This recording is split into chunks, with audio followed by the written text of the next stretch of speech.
పైకి లీటర్లా కనిపించే ప్రతి ఆయిల్ ప్యాకెట్ లీటర్ కాకపోవచ్చు, కానీ ఫ్రీడమ్ ఆయిల్ ప్యాకెట్లో మాత్రం ఖచ్చితంగా లీటర్ నూనె ఉంటుంది. ముందుగా అందరికీ అక్షయ తృతీయ శుభాకాంక్షలు. గురుగారు నమస్కారం. గురుగారు శ్రీమాత్రే నమః. శ్రీ గురుభ్యో నమః. గురుగారు ఈ మధ్య కాలంలో కొన్ని సంవత్సరాల నుంచి చూసుకున్నట్లయితే ఈ అక్షయ తృతీయ రోజున చక్కగా బంగారం వెండి కొనుక్కోవడం అనేది చాలా ఎక్కువగా పాటిస్తూ ఉన్నారు. అయితే అది ఎంతవరకు కరెక్ట్ అంటే అక్షయ తృతీయ రోజున బంగారం వెండి మాత్రమే కొనాలా, లేదంటే ఇంకేమైనా పరిహారాలు కానివచ్చు, ఏదంటే పుణ్యకార్యాలు ఏమైనా చేయొచ్చా? అసలు అక్షయ తృతీయ అంటే ఏంటి, దాని అర్థం ఫస్ట్ ఆఫ్ ఆల్? అక్షయం అంటే క్షయము లేనటువంటిది, నాశనము లేనటువంటిది అని అర్థం. ఓకే. అహ అంటే కాదు లేదు అని సంస్కృతంలో అర్థం. క్షయము అంటే నాశనం, నాశనం లేనటువంటి రోజు. ఆ రోజున ఏ పని చేసినా అక్షయంగా ఉంటుంది అనేటువంటిది జనాల నమ్మకం. మనం అక్షయం అనేటువంటి అక్షయ తృతీయ ఈ సంవత్సరం ఏప్రిల్ 30వ తారీఖున వచ్చింది. చాలా మంచి రోజు. లక్ష్మీ అమ్మవారి జన్మదినోత్సవం కూడా. అమ్మవారికి అసలు చాలా ఇష్టమైనటువంటి రోజు అక్షయ తృతీయ. ఈ అక్షయ తృతీయ రోజున బంగారం కొనాలా, కొంటే ఏం చేయాలి, కొనకపోతే బాధ ఏంటి? ఆ రోజు బంగారం షాపులు అన్నీ కూడా కలకల్లాడుతూ ఉంటాయి. ముందు రోజు నుంచి మొత్తం busy busy busy busy busy. Akshaya Tritiya offer offer offer offer offers అని మనం సమ్మర్ హాలిడేస్ రాగానే 1, 2, 3, 4 ర్యాంకులు అని చెప్పి మైక్లో ఎట్లా ఊదరు కొడుతూ ఉంటారు. టీవీ యాడ్స్ మొత్తం అవే ఉంటాయి. అక్షయ తృతీయ ఆఫర్స్. అవునా? బంగారం కొంటే కొనకపోతే మగవాడి ప్రాణాలు పోతాయి ఇంట్లో. ఫస్ట్ కొంటే వాడు మనశ్శాంతిగా ఉంటాడు. ఇక్కడ ప్రాక్టికల్గా ఇక్కడ ఓ మాట చెప్పాలంటే నాన్న, బంగారం కొనుక్కోలేనటువంటి వాళ్ళ పరిస్థితి ఏంటి? చాలా మంది అలాంటి వాళ్ళు ఉంటారు. వాడు బాధపడుతూ ఉండాలా, బాధపడాలా, జలస్ ఫీల్ అవ్వాలా, కొనుక్కోవాలని తపన పడాలా, కొనుక్కోవడానికి అప్పులు చేయాలా? అన్ని ఉన్నా కూడా కొన్నిసార్లు సందర్భం కుదరకపోవచ్చు, సమయం కుదరకపోవచ్చు, బిజీ ఉండొచ్చు. అవునా? అలాంటప్పుడు బాధపడతారు కదా. దీంట్లో డబ్బులు ఉన్నవాళ్ళు కొనుక్కుంటారు నాన్న. దాని సంగతి తీసి పక్కన పెడతాం. అది గ్రాము 1000 రూపాయలైనా 10,000 20,000 కొనటం అనేది తప్పదు, తప్పనిసరి కొంటున్నారు. ఆ బంగారు ఆభరణాలు మంచిది కూడా, బంగారం కొనుక్కోవడం మంచిది కూడా కాదని చెప్పను. కానీ అదే రోజున కొనుక్కోవాలా? అసలు ఎక్కడ ఉన్నటువంటి వాళ్ళ ప్రాణం కూడా తీసేసి డబ్బులు పంపించిన అక్షయ తృతీయ వాళ్ళ బంగారం కొనాల్సిందే, 1 గ్రామైనా కొనాల్సిందే అని చెప్పి. ఇప్పుడు నిజంగానే నాన్న ఇవాళ రోజున గ్రాము వచ్చేసరికి దాదాపు 9,500 9,000 రూపాయలు ఉంది నాన్న. బంగారం అక్షయ తృతీయ రోజున తప్పనిసరిగా కొనాలి అని చెప్పి డబ్బులు లేనటువంటి వాడు 10,000 రూపాయలు అప్పు తీసుకొచ్చి బంగారం కొని అప్పు తీర్చరాక అదే బంగారాన్ని మళ్ళీ తాకట్టు పెడితే లక్ష్మీదేవి ఒప్పుకుంటుందా? వీళ్ళ మనసు ఒప్పుకోదు ఫస్ట్ ఆఫ్ ఆల్. కదా. అవునా? దానివల్ల లక్ష్మీ అనుగ్రహం కలుగుతుందా? కలగదు కదా. మరి ఉన్న బంగారాన్ని తాకట్టు పెట్టుకోవడం కూడా అది కూడా పెద్ద సమస్యే కదా. అవునా? దానికి వడ్డీలు కట్టి చివరికి ఏం చేస్తాడు, వదిలేస్తాడు. అది ఆక్షన్లో వెళ్ళిపోతుంది. ఇక్కడ మిగిలింది అంటే 10,000 రూపాయలు అప్పు అంతే. వీడికి మిగిలింది కట్టిన వడ్డీ. ఇంట్లో బంగారం లేదు. దానివల్ల ఏం ఉపయోగం వస్తుంది చెప్పండి? మనశ్శాంతి కూడా పోతుంది. రెండోసారి అడిగితే, భార్య అడిగితే మళ్ళీ 3సారి ఏమంటాడు భర్త? పోయినసారి చేసిన ఘనకార్యం సారి ఇంక మానుకో అని చెప్తాడు. మళ్ళీ అక్షయ తృతీయ రోజున బంగారం కొనకుండా ఉండేటువంటి పరిస్థితికి వెళ్ళిపోతూ ఉంటుంది. అసలు అక్షయ తృతీయ రోజున బంగారం కొనమని ఏ శాస్త్రాలు లేదు. బంగారు షాపుల వాళ్ళు ఇందాక మనం అనుకున్నట్టు బంగారు షాపుల వాళ్ళు బాగా వ్యాపారం చేయడం కోసం చేసేటువంటి ఒక టెక్నిక్ ఇది. అక్షయ తృతీయ రోజున కొంటే అక్షయం పెరుగుతూ ఉంటుంది. అంటే అక్షయ తృతీయ రోజున అక్షయం కాకుండా చూసుకోవాల్సింది బంగారం కాదు, బంగారం లాంటి మనస్సు, మనం చేసేటువంటి బంగారం లాంటి పనులు. అక్షయ తృతీయ వైశాఖ శుద్ధ తదియ రోజున వస్తుంది. మనం కరెక్ట్గా నడి ఎండాకాలం కదా.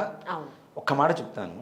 ఇప్పుడు చెప్పబోయేటువంటి పని పరిహారం కూడా కాదు, ఇది మనం చేయవలసినటువంటి ధర్మం. అక్షయ తృతీయ రోజున ఇది చేస్తే మన ఇల్లు బంగారమయం అవుతుందని చెప్పడంలో మాత్రం కూడా సమస్య లేదు. ఏం చేయాలి?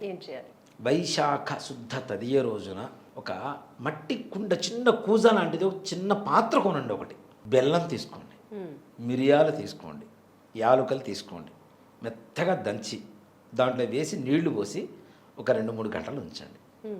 పానకం అవుతుంది. అవునా? మనకి ఏప్రిల్ నెలలో వచ్చేటువంటి పండు ఏంటి? మామిడి పండు, వైశాఖ మాసంలో. అవునా? అలాగే విషన కర్రలు ఉంటాయి మనకి, హ్యాండ్ ఫ్యాన్ అంటుంటాం కదా. విసిన కర్రలు ప్లాస్టిక్ కాదు, వెదురు బద్దలతో తయారు చేస్తూ ఉంటారు. దానికి కూడా ఒక సైంటిఫిక్ రీజన్. వెదురు బద్దలు చల్లదనాన్ని ఇస్తాయి. అతి చల్లదనాన్ని ఇస్తాయి. ప్లాస్టిక్ వాటికి వేడి పుట్టుకొస్తుంటుంది, ఇంకా చేతిలో ఉంటే ఎండ రిఫ్లెక్ట్ అవుతుంటుంది దాని మీద, ఇంకా వేడి ఎక్కువ వస్తుంది, కానీ చల్లదనం రాదు కదా. వెదురు బొంగులు ఏంటి, ఎంత ఎండలో ఉంటే అంత చల్లగా పనిచేస్తూ ఉంటాయి. అందుకనే ఎండాకాలంలో పాములు ఎక్కువగా వెదురు చెట్ల మధ్యలోనే ఉంటాయి, ఎందుకంటే అక్కడ చల్లగా ఉంటుంది కాబట్టి. ఇప్పుడు అంతేకాకుండా లక్ష్మీప్రదం కూడా నాన్న, మన పెళ్ళిలో ఏం చేస్తాము, పేలాల గంప అని చెప్పి వెదురు బద్దలతో తయారు చేసినటువంటి గంపలు, ఇప్పుడు వస్తున్నటువంటి డెకరేటెడ్ గంపలు కావు, వెదురు గంపలో పెళ్లి కూతుర్ని తీసుకెళ్ళి లక్ష్మీదేవి అని చెబుతున్నాం మనం, సాక్షాత్ లక్ష్మీ స్వరూపిణి అని చెప్పి చెబుతున్నాం మనం. అక్కడ లక్ష్మీప్రదం కూడా ఆ వెదురు బద్దల్లో ఉంటాం తప్పనిసరిగా. కాబట్టి ఆ వెదురు బద్దలతో తయారు చేసినటువంటి విసనకర్ర, ఇంకా చేతనైతే ఒక వస్త్రం, దాంతోపాటు ఒక విభూది పండు, చక్కగా విభూతి దొరుకుతుంది మనకి, ఏది ప్యాకెట్ అయినా సరే తీసుకొని, దాంతోపాటు ఒక యజ్ఞోపవీతం, జంధ్యం వేసుకుంటారు కదా బ్రాహ్మలు, ఆ యజ్ఞోపవీతం ఇంటికి బ్రాహ్మణ్ణి పిలిపించి కాళ్ళు కడిగి చక్కగా అవి దానం ఇవ్వండి. మీ ఇంట్లో ఏదైతే పాత్ర ఇస్తున్నారో అంత బంగారం మీ ఇంట్లోకి వస్తుంది. అది అక్షయం అంటే. ఇది ఎండాకాలం కదా, పాత్ర అని కూడా అంటూ ఉంటారు కదా. ఇక్కడ బంగారం అంటే ఏంటి, మనకి మట్టితో తయారవుతుంది కదా, అది అసలైనటువంటి బంగారం.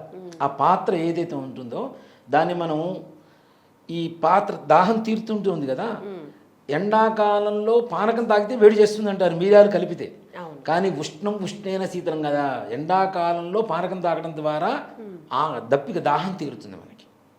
తద్వారా బ్రాహ్మడికి ఏదైతే ఇస్తున్నామో మనం, అది అక్షయం అవుతుంది. ఆ అక్షయం మన ఇంట్లో అక్షయ పాత్రగా నిలిచిపోయి మన ఇంట్లో లక్ష్మీదేవి సాక్షాత్ తిష్ట వేసుకొని కూర్చొని, అప్పుడు బంగారంతో, లంకలో చదువుతుంటారు చూడండి, సువర్ణమయం అనేటువంటి గోడలు ఉన్నాయని చెప్పి, అలాంటి బంగారం మన ఇంట్లోకి రావాలంటే చేయవలసినటువంటి విధానం ఇది. ఇది పరిహారం కూడా కాదు, దోష పరిహారాలు కూడా కాదు, మన ధర్మం. బ్రాహ్మణికి చక్కగా లేదు, బ్రాహ్మణికి పిలుచుకునేటువంటి ఓపిక లేదు, గుడికి వెళ్ళండి, గుళ్ళోకి వెళ్ళి చక్కగా ఇవ్వండి, బ్రాహ్మడికి ఇవ్వండి. ఒక విసనకర్ర, విభూతి పండు ఒకటి, తర్వాత యజ్ఞోపవీతం ఒకటి, ఒక వస్త్రం ఒకటి, తర్వాత ఈ కూజా నిండా పానకం చక్కగా ఇస్తే ఉదకుంభదానం అంటారు దాన్ని. ఉదకుంభదానం అది ఇవ్వడం ద్వారా ఏం చేస్తాడు, తాగిన తర్వాత పారేస్తాడు, పడేడుగా, దాంట్లో నీళ్లు పోసుకొని రోజు వాడుకుంటూ ఉంటాడు కదా. దానివల్ల ఎంత పుణ్యం వస్తుంది మనకి. అది కదా అక్షయం అంటే. బంగారం కొంటే అక్షయం కాదు, మనకి బంగారం కొనుక్కునేంత శక్తి రావాలి అంటే అతి తక్కువ ఖర్చులో ఉండేటువంటి ధర్మం ఏదైతే ఉందో అది పాటిస్తే దాని ద్వారా లక్ష్మీదేవి సంతృప్తి పడుతుంది. చాలా చక్కని పరిహారం తెలియజేశారు గురుగారు. అందరూ కూడా చేయదగినటువంటి పరిహారం అండ్ అలాగే సులభతరమైనటువంటి పరిహారం కూడా తెలియజేసినందుకు ధన్యవాదాలు. శ్రీమాత్రే నమః, శ్రీ గురుభ్యో నమః. సో చూసారు కదండి, అక్షయ తృతీయ రోజున మీకు కుదిరితే బంగారం కొనుక్కోండి, కానీ కుదరని వాళ్ళు, లేదా నిజంగా అక్షయ తృతీయ రోజున పుణ్యం సంపాదించుకోవాలి అనుకున్న వాళ్ళు గురుగారు చెప్పిన విధంగా ఇటువంటి పరిహారాన్ని పాటిస్తే ప్రతి ఒక్కరు కూడా చేయొచ్చు. సో మీరు కూడా అక్షయమైనటువంటి లక్ష్మీదేవి అనుగ్రహాన్ని పొందాలని మనస్ఫూర్తిగా కోరుకుంటూ నమస్కారం.